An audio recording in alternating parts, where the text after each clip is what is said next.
He started by asking him about the way forward without their main sponsor. I think as far as APSA is concerned, the APSA thing, we must allow that process to continue. It will be unethical for me to comment right now while there's a process underway. Let that process complete run its course, and then we will make a formal statement as far as SARU is concerned. But there's still a process underway. So, is transformation, as we see it, achievable in rugby? And obviously, in light of the academy and things that SARU is trying to do, is it achievable? Are we finding ourselves in a situation as a country, as a rugby playing nation, that we are stagnant at this point? I think it is achievable. We signed an agreement with the Department of Sport and Recreation and SASCOC as far as the EPG is concerned. We got an agreement in place and we tend to deliver on that agreement. Unfortunately, the Springboks is our shop window and everybody looks at the Springboks. It's just not about the Springboks. There's a big process around that further down. And this process we're launching today actually complements that process. We started 4 academies in 2013. But before we started the academies, we did an exercise with the Sports Science Center. And they did a study on the haves and have-nots. What we found that the have-nots lacked nutrition from the physical makeup, and they lacked having access to a gym. Now those 4 academies have been launched and have been very successful for us. If one looks at look at Eastern Province, in the first 3 years, Eastern Province competed in every under-19 and under-21 competition final. They've won several of them. This past year, the under-19 team were unbeaten in the under-19 competition. Southwestern Districts played in under-20s and won the under-20 competition this year. So it has worked. It has worked for us. This just takes that program a step further.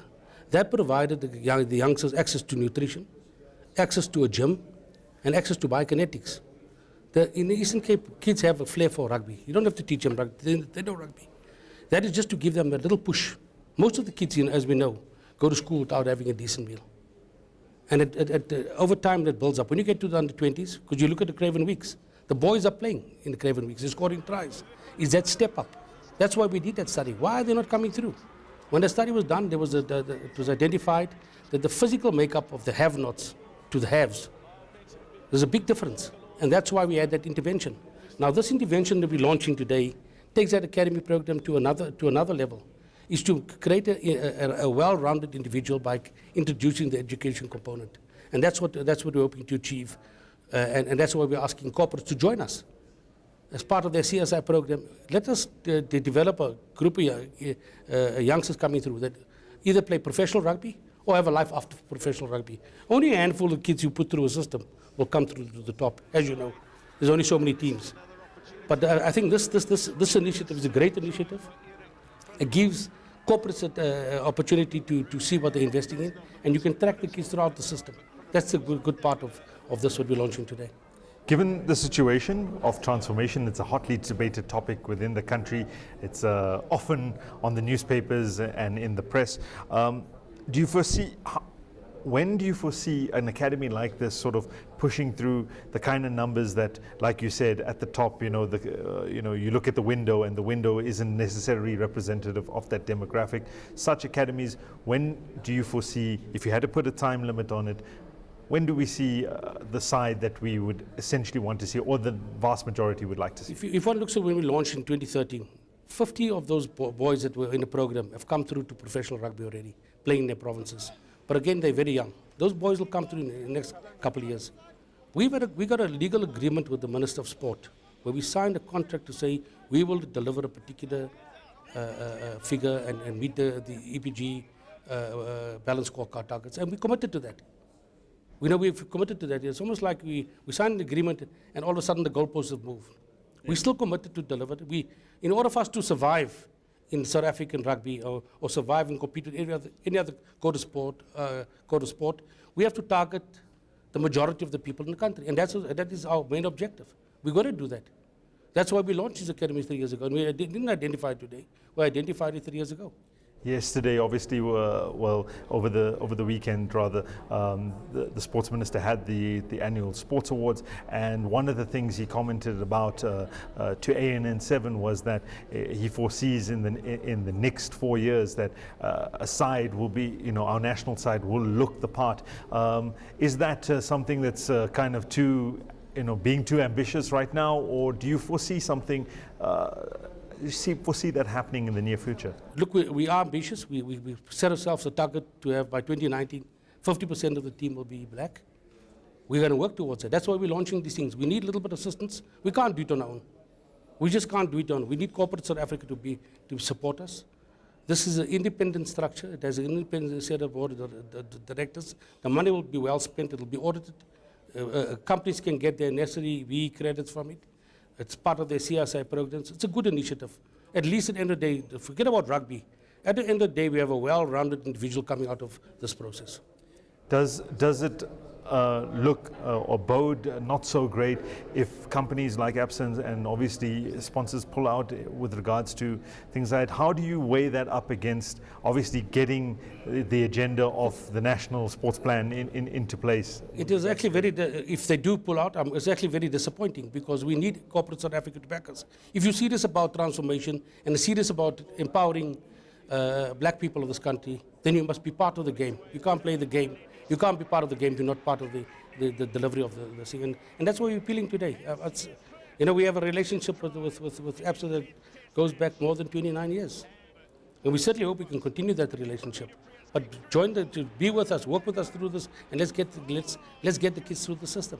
Looking at the system, and you alluded to the fact that in your brief speech this morning that players need to be grounded and well-rounded. That's what the emphasis is all about. It's not only just about transforming from a point of view of window dressing at the national side, but all tiers in that sense should be adhered to, and all tiers of from school rugby to varsity cup to Craven Week to provincial. And you talked about gearing players from disadvantaged areas with that facilities to make that jump. How far are we, and what do you foresee as the issue why we haven't necessarily been as perfect? You talked about briefly where you said Craven Week, you see a lot of youngsters coming through, but there's that drop by the time they get to varsity cup level. Unfortunately, when one moves up from Craven Week up, you get a bigger, the player you're playing against is they play against a physically stronger person. So we need to make sure that the kids who come through Craven Week have been equipped. You have access to a gym. It sounds quite simple. You can run for miles. You're not to be physically stronger than the guy you're competing against. So you need to give them that. The kids need to have the necessary nutrition to take them through to the next level. It's a major concern in this country, nutrition, especially for athletes. An athlete needs to have the proper nutrition to take him through the elite development continuum. So that is a key, one of the key areas we need to address. Access to a gym. Most the haves can go walk across the road and go to the gym, you train gym, come home at night and have a proper, well-balanced meal. There are kids who go to school in this country who don't have a decent meal. So we need to create that environment when you do have an athlete coming to the top. He's at least well-equipped that he can go compete on a fair level with anybody else in the world. But again, beyond that, what if he drops off for that program? What happens to that individual? That's why education is key to what we're proposing, and why we started the Rugby Education Foundation, is to create a rounded individual. From your perspective, is rugby in a state of emergency in terms of fulfilling that dream or the transformation policy? We have a plan. We have to stick to the plan. I know it's not as fast as a lot of individuals would like, but if we divert, we sign an agreement. We have to deliver on the plan. There's consequences. The minister put consequences in place if we fail to deliver on that plan. So I think we just need the space to allow us to deliver on that plan as contractually agreed with the government, SASCOC, and the EPG. Where do you foresee rugby over the next 5 years? Where would you like it to be, taking into account, reaching out to members of disadvantaged areas, schools possibly that are not in the top 50? How far do we see that stretching? I think one of the big things we need to do in the next couple of years is to ensure that our public schools play sport. Unfortunately, not all schools around the country play sport, and we can only do so much. But we need public schools to participate in sport, be it rugby, any coach of sport. We need schools to participate at a grassroots level. and not just the Model C and the private schools, but every public school has to participate in sport. If we don't achieve that, it's going to be very, very difficult to bring through guys to the top. And I think that's one of the appeals that we'll be working on with government to try and make sure that every school plays sport and not just have a tournament or two ever so often.